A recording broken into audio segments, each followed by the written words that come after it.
Thanks. Thank you. Good film. When did you first see it?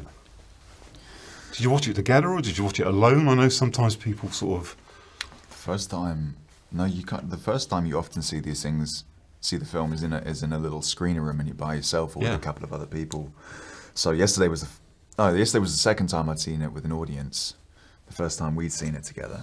The first time we'd seen it together. So that's what's most important. Which was, But what's it like? I mean, it's an epic story and you're a huge part of it, but it must be still a moment when you first see that film. You see it for the first time yourselves. Yeah, it's always quite exciting. You spend so long staring at a script, then you spend so long stood on a film set doing it bit by bit. So it's always very exciting to see it all. And then you together. forget about it. Yes, and then you do forget about it. Then maybe you forget you've even done it. Yeah, I almost didn't turn up. Yeah, it's interesting seeing it, and also interesting seeing the other parts. You've obviously read and have an idea of all these other people, and then seeing how it's come together and how Josie's put it together. It's great, and it's just great seeing it with a live audience. It is great too. Tell us, explain who you play and how they fit into the story, because I mean, a lot of people won't know about your characters, will they? No, I didn't know about mine. Right. I genuinely didn't. I knew a lot about Mary, but I had no idea about the guy I played. But he was fascinating. Who is he? The character of Lord Darnley, Yeah. who goes on to become Mary's husband and King Consort of Scotland. Yeah. And thinks he's going to become King of Scotland, and doesn't quite work out like that, and quite quickly becomes an absolute pain in the backside for Mary and everyone involved in the Scottish court. And he was, and everything I read about him, I think he just wanted to slap him and just say, "Shut up!" Like nobody cares, And I mean, I read at one point he went to Rome and petitioned the Pope to sort of say, "She's not making me king. Will you make me king, please?" He did a lot in the few years he was around. He really did. He got about. And your guy Dudley? Yeah, I play. I play Robert Dudley, Yeah. who was the kind of lover and favourite of Queen Elizabeth, and he's a bit different to the other male characters or the way they're portrayed in the film. He doesn't act with such an agenda of politics and power and self-gain. He's kind of driven by love and loyalty for her, at least in this drawing of him. And so yeah, he's even willing to sacrifice kind of himself for her, being sent up to marry Mary at one point. But he's more a figure of kind of true romantic love. Yeah. You're working with Saoirse and Margot. What was that like? I mean, there they are as Mary and Elizabeth. They're fantastic in this, aren't they? Yeah, I mean, it's always the same when you get to work with brilliant actors.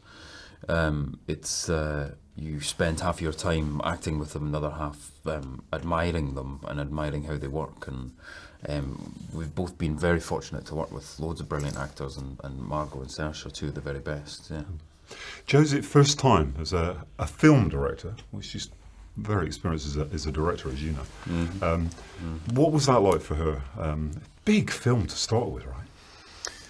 Yeah, it is so. I was saying this before. I'm repeating myself, but it's so impressive. Whenever I'm on a film set, just the amount of people involved, and it never fails to amaze me.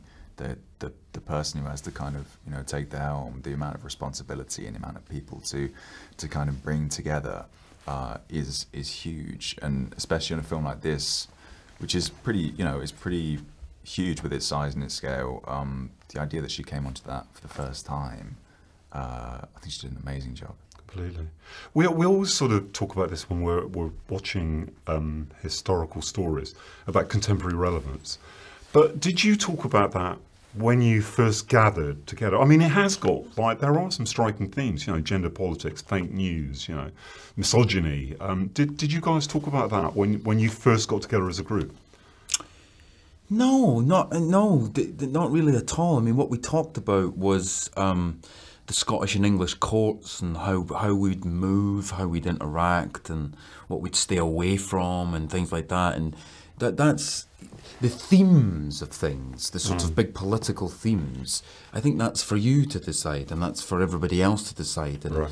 I think for us to sort of I think it's always a mistake when a film or a play comes out and you know says what a tagline of this is what we want you to get from the film. I think it's sort of arrogant, and that's not our job at all. Our job is to learn to ride horses,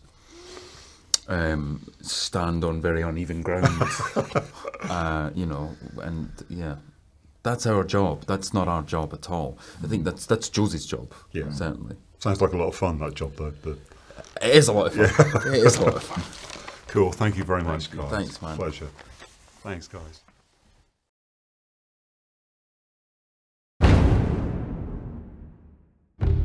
隣り合う国に君臨する2人の女王、メアリーとエリザベス。国をかけた陰謀が2人を襲う。There is news. Your cousin Mary has returned to rule in Scotland. She is formidable. My dear cousin Elizabeth, I hope we might meet in person, that I might embrace you. But ruling side by side, we must do so in harmony, not through a treaty drafted by men lesser than ourselves. My dear cousin, let our nations cherish each other as we would, two kingdoms united. You would have me depose the sister monarch. It is either civil war there or civil war here. All I have done is try to unify this land. Do not play into their hands. You would do well to watch your work. Your beauty, your bravery.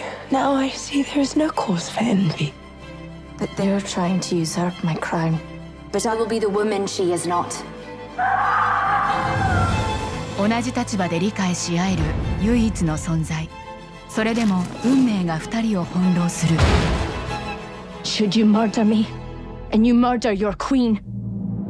2人の女王、メアリーとエリザベス。